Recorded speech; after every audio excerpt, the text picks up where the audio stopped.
아직도 코끝이 시큰해져 오는 그때의 기억. 그 시절 태양보다 더 눈부시게 빛났던 우리를 기억하며 제1화 기억이 시작된 날 2008년 3월 12일 한국 횡단보도. 유진아! 다시 한번 그녀를 큰 소리로 불러보았지만 거리 차들이 내는 소음 때문에 그녀는 그가 뒤에 있다는 사실을 알지 못했다.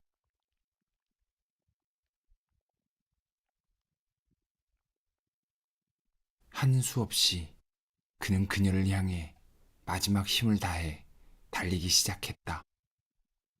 때마침 반대편 신호등의 색깔이 빨간불로 바뀌었지만 무시한 채 속력을 멈추지 않았다. 그때였다. 긴 경적 소리에 놀란 나머지 그는 횡단보도 한가운데에 그대로 멈춰서 버렸다. 그리고 오른쪽으로 고개를 돌렸을 때 눈부시게 밝은 헤드라이트 불빛에 눈을 뜰 수조차 없었다.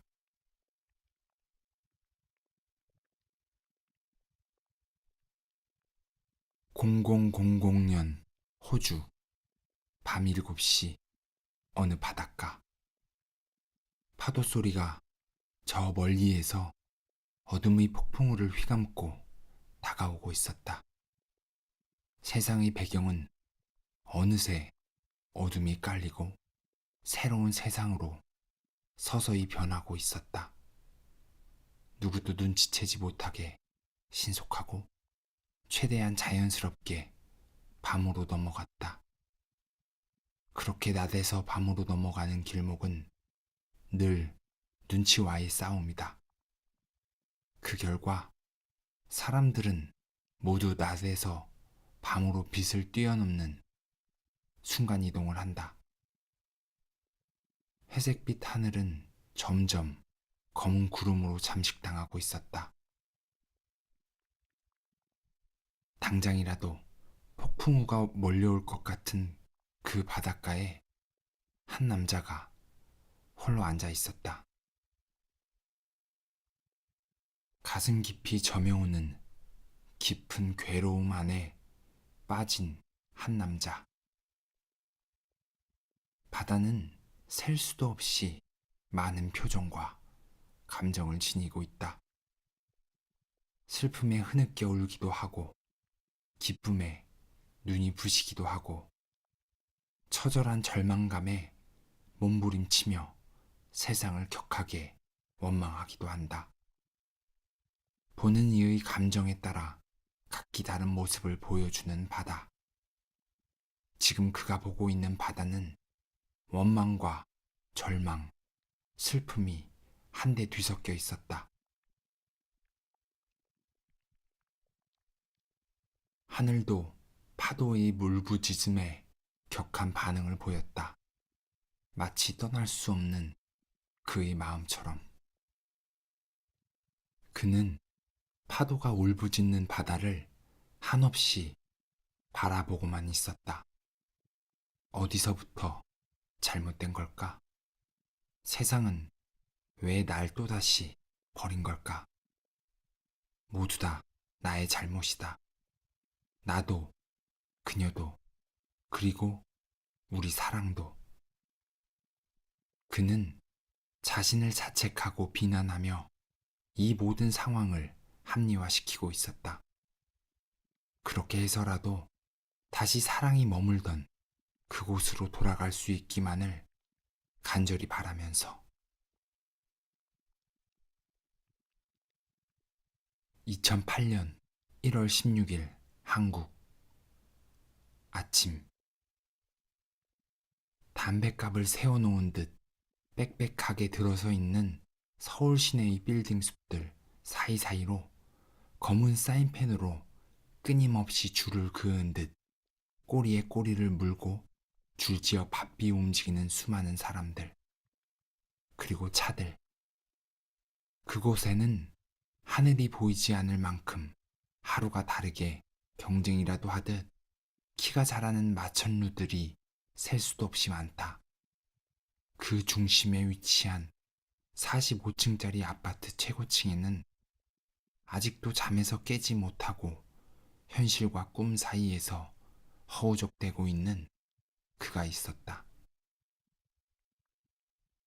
아, 아! 혈관을 타고 흐르는 혈액들이 갇혀버린 맹견들처럼 모조리 요동치기 시작하자 그의 입에서는 비명이 터져나왔다. 눈이 번쩍 떠지고 강한 반작용으로 인해 그는 순식간에 벌떡 일어났다. 폭풍우처럼 한바탕 몸부림이 지난 후 미친 듯이 뛰던 혈액들이 서서히 안정을 되찾아 가고 있었다. 또 악몽이었다. 준호는 지난 1년간 제대로 된 숙면을 하지 못했다. 막 잠에서 깨어났지만 몽롱한 잠의 여운도 없이 온몸의 날카로운 신경들로 인해 고통스러웠다. 달콤하고 부드러운 잠을 잡아왔던 게 언제였던가. 그는 큰 한숨을 내쉰 후 베개로 귀를 틀어막고 다시 침대에 누웠다. 우웅, 우웅. 빌딩 숲 사이사이를 날카롭게 헤집고 다니는 무서운 겨울바람은 세상의 소리를 모두 몰고 다닌다.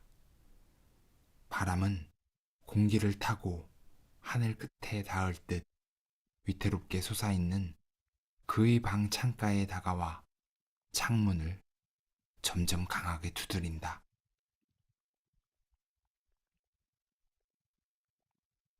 창문은 굽게 잠겨 있지만 신기하게도 도시의 소음들은 닫힌 창문을 틈새로 비집고 들어와 그의 귓가에 속삭이듯 간지린다. 상쾌한 아침이 오는 소리. 하지만 그는 그 소리가 너무 싫다. 새로운 오늘 하루가 다시 돌아왔다는 환희와 감격도 이미 그에겐 없다. 그는 잠자리에 들 때마다 기도한다. 이대로 영원히 잠들고 싶다고.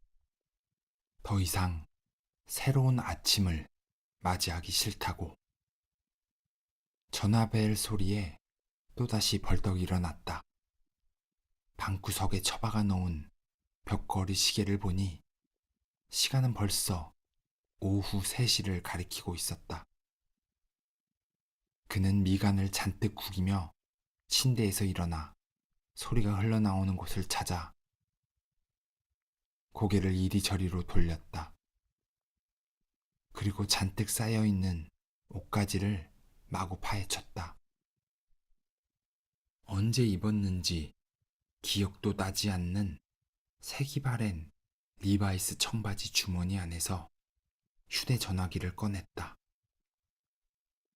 그는 발신자를 확인도 하지 않은 채 전화를 받고 다짜고짜 물었다. 누구야? 당장이라도 전화를 던져버리고 싶은 마음뿐이었다. 이제 일어난 거니? 익숙한 남자의 음성이 전화기 너머로 들려왔다.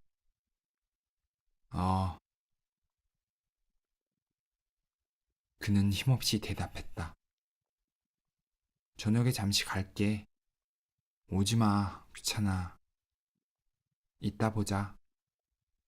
그 녀석은 준호의 말을 무시한 채 자신의 용건만 전한 뒤 마음대로 전화를 끊었다. 망할. 준호는 구시렁거리며 전화기를 산더미처럼 쌓인 옷들 사이로 집어던졌다. 그리고는 이내 다시 침대에 힘없이 쓰러졌다. 저녁 7시. 띵동 띵동 띵동 띵동. 벨 소리는 갈수록 날카로워지고 급해졌다. 벨 소리만 듣고도 누구인지 알 수 있었다. 아씨, 누구야? 준호가 베개를 집어 던지며 소리쳤다. 누군지 알잖아. 나다, 선우. 문 좀 열어. 그래, 그럴 줄 알았다고. 준호는 억지로 몸을 일으켰다. 하루 종일 누워있던 것이 이유였을까? 일어나는 순간 머리에서 핑 하고 무언가 출발하더니 머리 곳곳을 측정할 수 없는 엄청난 속도로 헤집고 돌아다녔다. 그 짧은 시간이 지나고 알 수 없는 묘한 기분이 들었다.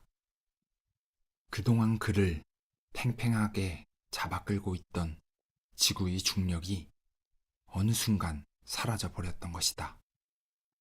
그러자 그는 아무런 저항 없이 바닥을 향해 곤두박질 쳤다. 자신도 모르게 일순간 짧은 비명을 내질렀다. 자신의 무게를 이기지 못한 그의 몸은 보잘것없이 땅바닥에 널브러져 있었다. 그리고 무게가 머리 쪽으로 실려 충격을 이기지 못하고 이마가 찢어졌다. 지구가 놓아버린 충격에 잠시 멍하니 누워있다가 이내 울리는 경박한 벨소리에 억지로 몸을 일으켰다. 끝도 없는 공간으로 떨어지기를 바랐다. 시뻘건 피를 보아서인지 정신이 놀라울 정도로 맑아졌다. 그를 괴롭히던 무언가가 밖으로 빠져나온 듯했다. 깜짝이야. 문을 열자마자 먹이를 기다리는 맹수처럼 대기하던 선우는 피를 흘리고 있는 준호의 모습에 흠칫 놀라는 눈치였다. 야, 너 얼굴에 무슨 짓을 한 거야? 지금 제정신이야? 선우가 놀라며 고래고래 소리를 질러댔다. 다행히도 아직 미치지는 않았거든. 준호가 무표정한 얼굴로 대답하며 시선을 옮겼다. 그제야 준호는 선우 뒤에 서 있던 민정을 발견했다. 그냥 침대에서 일어나다가 넘어진 것뿐이야. 준호는 아무 일도 아니란 듯 손으로 피를 쓱 닦으며 말했다. 이게 집이니? 돼지우리지? 집 안으로 들어서자마자 온갖 쓰레기와 옷가지들을 마주한 선우가 잔소리를 시작했다. 아직 돼지우리까지는 아닌데 뭘. 민정은 눈을 휘둥그레뜨며 놀라는 선우와 달리 침착했다. 자, 얼굴 좀 보자. 그녀는 준호에게 가까이 다가가며 말했다. 상처가 그리 깊지는 않네. 꿰매지 않아도 될 것 같아. 그녀는 상처를 한번 살핀 뒤 이미 잘 알고 있다는 듯 TV 선반 아래에 있는 서랍을 열어 상처에 바르는 연고와 밴드를 집어들었다. 선우야, 대충 청소 좀 해줄래? 민정의 말에 선우는 아무런 말 없이 청소를 시작했다. 선우가 저리 보여도 말을 참 잘 듣는다. 그렇지? 준호가 대답했다. 오늘도 종일 누워있던 거야? 밥도 안 먹고? 내가 며칠 결석을 하니 집안꼴이 말이 아니네. 자, 됐다. 그녀는 그의 이마를 살짝 두드리며 말했다. 고마워. 고마워? 그럼 내 소원 하나 들어줘야겠네. 뭐? 우리 밥 먹자. 그녀는 늘 이런 식이었다. 거절할 수 없게끔 만드는 능력. 아름다운 외모뿐 아니라 그녀는 누구보다도 현명했다. 10여 년 전 멀리 부산에서 올라온 민정은 약간의 부산 사투리가 말끝에서 미묘하게 묻어난다. 서울 여자의 말투에서는 서울의 회색빛 하늘 같지만 그녀의 말투에서는 살아있는 따뜻함이 느껴졌다. 하지만 고생이라고는 모를 것 같은 그녀의 외적 모습과 달리 내면은 그 누구보다 강한 여자였다. 어린 시절 엄마의 학대와 아버지의 무관심은 그녀가 성인이 되던 해에 집을 떠날 수밖에 없던 이유였다. 하루에도 몇 번씩 괴물로 돌변해 그녀를 마구 때릴 때면 속옷 차림에 맨발로 정신없이 집을 나와 무작정 도망쳤다. 불우한 어린 시절을 보내고도 그녀는 나쁜 길로 빠지지 않았다. 자수성가라는 말은 그녀에게 가장 잘 어울리는 말이었다. 고등학교를 졸업 후 차비만 들고 무작정 집을 나와 서울로 상경해 자신의 힘으로 대학을 졸업하고 대학병원에 간호사로 일을 시작했다. 지금은 자리를 잡고 어느 정도 여유가 생긴 그녀였지만 낯선 곳에서 삶을 다시 시작했을 때 서울은 어릴 적 마냥 동경해오던 그런 곳이 아니라는 것을 뼈저리게 느껴야만 했다. 이곳은 돈이 없으면 하루도 살 수가 없는 도시였다. 그녀는 생활비와 등록금을 동시에 벌어야 했기 때문에 밤낮 없이 일을 하며 공부를 해야만 했다. 준호가 민정을 처음 만난 때는 2002년 겨울이었다. 늦은 밤, 그는 클럽에서 광란의 밤을 보내고 나왔다. 그는 가끔 그렇게 홀로 그곳을 가곤 했다. 터질 듯 들려오는 음악 소리, 그리고 오늘이 세상이 마지막 날인 것처럼 미쳐버린 밤의 청춘들. 그가 클럽을 향하는 이유는 그곳을 빠져나왔을 때 그 기분 때문이었다. 그 순간 세상이 고요, 적막이 찾아온다. 세상이 완벽히 잠들어 버린 듯한 기분, 홀로 세상에 남은 듯한 느낌 때문이었다. 준호는 갑작스런 갈증에 길을 가던 중 가까운 편의점으로 들어갔다. 생수 한 병을 집어들고 계산대로 갔지만 아무도 없었다. 몇 차례 사람을 불러보아도 아무런 인기척이 없었다. 물건을 그냥 가져 나올 수 없어 생수병을 도로 놓고 돌아서 나가려는 순간 계산대 아래 쓰러져 있는 여성을 발견했다. 준호는 그녀를 바로 병원으로 옮겼고 의사는 그녀가 피로와 영양실조가 심각하다는 진단을 내렸다. 놀라웠다. 당장 클럽의 여성들, 서울 시내의 짧은 치마와 보기에도 아찔한 킬힐을 신고 거리를 누비는 수많은 여성들을 볼 수 있기 때문에 그녀의 모습은 조금 특별했다. 그녀는 달랐다. 낡은 운동화에 보잘것없는 옷을 걸치고 있어도 그녀는 묘한 분위기를 만들어냈다. 그녀와 비슷한 나이의 누군가는 젊음을 분출하는 클럽에서 광란의 밤을 보내고 있다. 하지만 이 순간에도 밤새 일을 하며 손에서 책을 놓지 않는 사람도 있다. 바로 그녀였다. 그녀가 쓰러져 있던 곳에는 의학책이 나뒹굴어 있었다. 준호는 그녀의 모습이 너무나 안타까워 병원비를 대신 내고 나왔다. 그 역시도 학생이기 때문에 주머니가 넉넉한 편은 아니었지만 왠지 모르게 그녀에게 도움이 되고 싶었다. 저기요.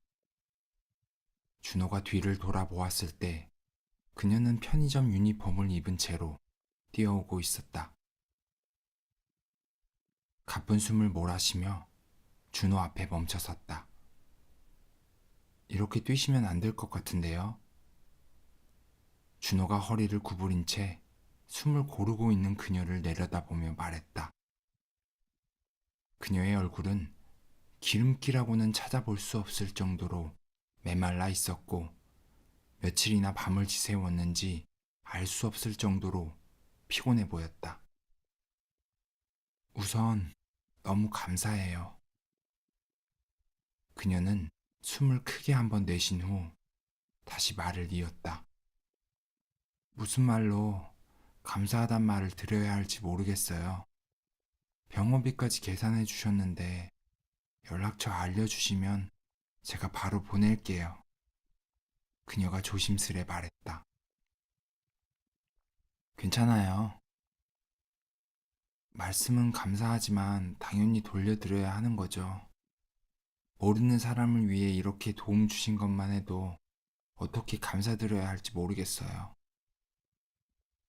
돈을 계속 갚겠다며 고집을 피우는 그녀에게 준호는 병원비가 얼마 나오지 않았으니 대신 아침밥으로 갚으라고 말했다. 그녀가 밥을 먹어야만 할 것 같았다.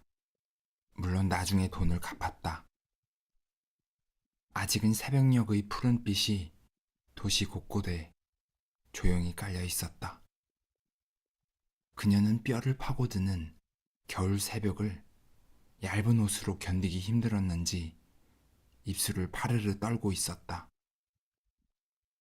이거라도 걸치세요. 준호는 한사코 괜찮다는 그녀에게 억지로 그의 검정 캐시미어 반코트를 어깨에 걸쳐 주었다. 코트는 얼어있던 그녀를 포근하게 감싸주었다. 그렇게 어색한 발걸음으로 몇 분을 걷자 24시간 설렁탕 전문점이라고 쓰인 간판이 불을 밝히고 있었다. 온몸이 얼었던 그녀는 따뜻한 설렁탕을 먹고 나서부터 몸이 풀리기 시작했다. 꽁꽁 얼어있던 얼음에서 이제 막 깨어난 공주처럼 그녀는 순수한 아름다움을 가지고 있었다. 전혀 꾸미지 않은 여성의 아름다움을 처음 느껴보는 것 같았다. 정말 감사해요. 그녀가 뚝배기를 살며시 내려놓으며 말했다. 그 상황이었다면 누구라도 당연히 했을 일이에요. 그의 말에 그녀는 살며시 미소를 지었다. 어둠이 사라지고 나니 어느새 따뜻한 아침 햇살이 유리창을 통해 한가득 쏟아지고 있었다. 그녀는 그 햇살이 반가웠는지 잠깐 눈을 감고 있기도 했다. 마음마저 녹여줄 것 같은 햇살 때문이었는지 두 사람은 마법에 홀린 듯 시간이 가는 줄도 모른 채 한참 동안 서로를 알아가는 사소한 이야기들을 주고받았다. 준호와 민정은 그렇게 둘도 없는 친구가 되었다. 민정이 어려웠던 시절부터 모습을 꾸준히 지켜봐온 준호는 그 어떤 것보다도 그녀와의 우정을 중요시 생각했다. 마치 한 가족처럼 서로가 서로를 챙겨주었고 많은 시간을 함께했다. 두 사람은 매일같이 붙어 다니는 바람에 연인이라는 오해를 종종 받기도 했다. 사실 준호가 사귀었던 몇몇 여자들과 헤어졌던 이유도 하나같이 그녀 때문이었다. 준호는 자신의 여자친구 앞에서도 전혀 신경 쓰지 않고 민정을 대했다. 물론 민정은 그러지 말라고 준호를 꾸짖었다. 하지만 준호는 그와 민정의 관계를 이해 못하는 그녀들을 오히려 이해할 수 없었다. 그래서인지 민정은 준호에게 새로운 여자친구가 생기면 의도적으로 그를 멀리했다. 방해되고 싶지 않았기 때문이었다. 하지만 준호는 자신의 여자친구 때문에 민정과 멀어지고 싶지 않았다. 설사 여자친구와 헤어지더라도 말이다. 그녀는 너무나도 소중한 그의 반쪽이라고 생각했기 때문이다. 다시 준호의 아파트. 너 언제까지 이렇게 살래? 선우는 한숨을 푹푹 쉬어가며 이해할 수 없다는 듯 준호를 경멸의 시선으로 노려보며 말했다. 그만해. 준호 아직 수저도 안 들었거든? 민정은 선우를 째려보며 눈빛으로 그의 잔소리를 또 한 번 제지했다. 선우는 답답한 듯 창문 너머 어딘가를 바라보며 한숨을 깊게 내쉬었다. 밥 좀 먹어, 준호야. 그녀가 고개를 돌려 안타까운 눈빛으로 그를 바라보며 말했다. 선우의 눈에 그녀는 오로지 준호밖에 모르는 여자였다. 식사가 끝나기를 기다렸다는 듯 준호가 수저를 식탁 위에 내려놓자마자 선우는 잔소리를 하기 시작했다. 너 이러다가 정말 큰일 나. 내가 도대체 몇 번을 말했는지 알아? 어차피 그 사람들은 죽을 운명이었던 거야. 너가 무슨 운명을 바꾸는 신이라도 되는 줄 아니? 단지 그 더럽게 운 없는 순간에 내가 거기 그 자리에 서 있었던 것뿐이라고. 사람들의 시선? 그런 것 따위는 한순간 스쳐가는 바람과도 같은 거야. 넌 그냥 너의 삶을 다시 살아가면 되는 거라고. 민정은 이번에는 어쩔 수 없다는 듯 고개를 숙이고 있었다. 선우는 계속 말을 이었다. 벌써 몇 개월째 일도 안 하고 이러고 있는 거야? 직장이라도 구해봐야지. 내가 힘들다는 것을 잘 알고 있지만 그래도 최소한 이제는 우릴 위해서라도 정신을 차리고 일상으로 돌아와야 한다고 생각하는데 내 생각이 틀린 거니? 분명 틀린 말은 아니었다. 내 생각도 선우의 의견과 같아. 준호야, 이제 그만 힘들어하자. 응? 준호는 잠시 뭔가를 골똘히 생각하더니 이내 말을 꺼냈다. 나도. 그의 목소리가 미세하게 떨리고 있었다. 나도 그러고 싶은데 그게 잘 안 돼. 밤마다 악몽을 꾸고 있어. 난 영영 벗어날 수 없을 것 같아.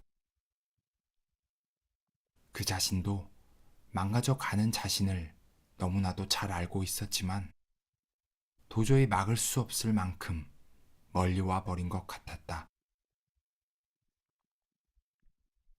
그럼 평생 이따위로 지낼 거야? 마치 살인이라도 저지른 사람처럼 죄책감에 괴로워하면서 결국엔 어떻게 될까? 영화 한 편 만들어지겠네. 유명 사진작가, 함께 촬영했던 모델들의 연속된 자살에 죄책감을 느껴 본인도 결국 자살. 어때? 영화 한 편 나올 것 같지 않아? 야, 박선우, 너 자꾸 그런 식으로 말할 거야?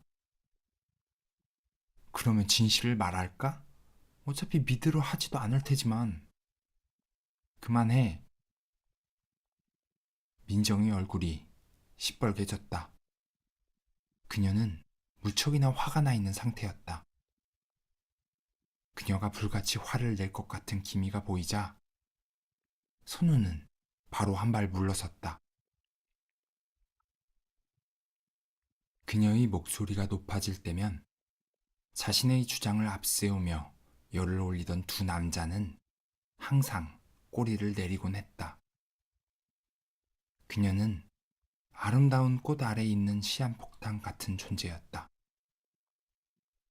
그녀는 세상 누구보다도 매우 부드럽고 온순한 여성이지만 두 남자가 언성을 높여가며 싸울 때면 항상 불같이 화를 냈다. 그리고는 두 사람을 한참 동안 말없이 째려보곤 했다. 그러면 그들은 바로 그녀의 눈치를 보며 고개를 숙인 채 벌을 받는 학생처럼 아무런 말도 하지 않고 대기한다. 그러면 그녀는 화를 누그러뜨리고 훈계를 시작한다. 준호도 이러고 싶어서 이러는 게 아니잖아. 그런 식으로 비꼰다고 해결될 문제가 아니라는 걸 선우 너는 정말 모르는 거니? 그녀는 감정에 못 이겨 경솔했던 선우의 행동을 꾸짖었다. 다 알아. 선우도 내 걱정을 하고 있어서 더 이런다는 걸 내가 왜 모르겠니? 내게 조금만 더 시간을 주었으면 좋겠어. 노력해볼게. 알긴 아니? 선우는 준호의 말이 끝나자마자 기다렸다는 듯 한마디를 던졌다. 그리고는 재빨리 그녀의 눈치를 살폈다. 그러자 민정은 매서운 표정을 지으며 다시 한번 그를 노려보았다. 선호와 준호는 대학 동기로 10년지기 베스트 프렌드다. 선우는 고등학교 때부터 친구로 지내온 준호를 통해 자연스레 민정을 알게 되었고 지금까지 돈독한 관계를 유지하며 지내왔다. 민정을 처음 본 순간 한눈에 반해버렸다. 항상 선우와 준호 두 친구를 엄마처럼 챙겨주는 그녀였지만 선우는 그녀를 보호해주고 싶었다. 학교 생활만으로도 힘들고 벅차했던 그와 다르게 그녀는 학업에도 충실할 뿐 아니라 하루의 아르바이트를 무려 3개씩이나 하며 생활비와 학비를 마련했던 철의 여성이었다. 그녀가 밤늦게 아르바이트를 끝내고 나올 때면 항상 선우가 기다리고 있었다. 민정은 미안한 마음에 그러지 말 것을 매번 부탁했지만 선우는 밤늦게 음침한 골목을 걸어 집으로 돌아가는 그녀를 상상하면 도저히 참을 수가 없었다. 더구나 그녀는 남들보다 더 겁이 많아 작은 소리에도 깜짝깜짝 잘 놀라곤 했기 때문이다. 몇 년간의 선우의 헌신적인 노력에도 그녀의 마음에는 늘 다른 사람이 있었다. 언제부턴가 민정은 준호를 마음에 두고 있었다. 분명 친구 그 이상의 감정이었다. 다른 사람도 아닌 그녀가 사랑하는 사람이 준호라는 사실이 그를 더 힘들게 했다. 하지만 주변 사람 모두 아는 것을 준호 자신은 모르고 있었다. 그들은 항상 그렇듯 삼남매처럼 허물없이 지내왔기 때문에 민정의 마음과는 다르게 준호는 여자로서의 그녀를 상상해 본 적이 없었다. 그런 사실을 모두 아는 사람은 다름 아닌 선우였다. 그렇게 선우는 민정을 바라보고 그녀는 준호를 바라보며 친구라는 울타리 안에서 자신들의 마음을 숨긴 채 오랜 세월을 지내왔다. 사랑이라는 것은 가장 아름답기도 하고 순수하기도 하지만 때로는 파멸을 부르는 촉매제이기도 하다. 선우는 실타래처럼 얽히고 설킨 이들의 관계를 풀 수 있는 방법으로 수없이 그녀를 포기하려고 해보았지만 마음이 이성을 따라주지 않았다. 준호야, 일 다시 시작해보는 게 어떨까? 민정은 걱정과 사랑이 가득한 눈빛으로 준호를 바라보며 조심스레 말을 건넸다. 그녀의 말투만 보아도 그를 특별하게 생각하고 있다는 것을 알 수 있었다. 준호에게는 항상 조심스러운 말투였고 선우에게는 퉁명스럽고 삐딱한 말투로 대했다. 글쎄, 얼굴의 자신감이라고는 찾아볼 수 없는 그가 대답했다. 너 이러다가 조만간 파산할 거야. 선우가 참지 못하고 또다시 나섰다. 서울 하늘 아래서 고정 수입 없이 얼마나 버틸 수 있을 거라고 생각해? 또 이 집은 어떡하려고? 선우의 말이 맞았다. 준호가 손에서 일을 놓은 지는 벌써 1년이 다 돼간다. 월세는 어김없이 빠져나가고 이런저런 일들로 남은 돈이 없었다. 선우와 민정 두 사람의 표정은 그다지 좋아 보이지 않았다. 분명한 것 한 가지는 그들이 자살한 것은 너의 잘못이 아니야. 그 누구의 잘못도 아니야. 알겠어? 선우는 준호에게 다시 한번 강조하듯 손가락을 치켜 세우며 말했다.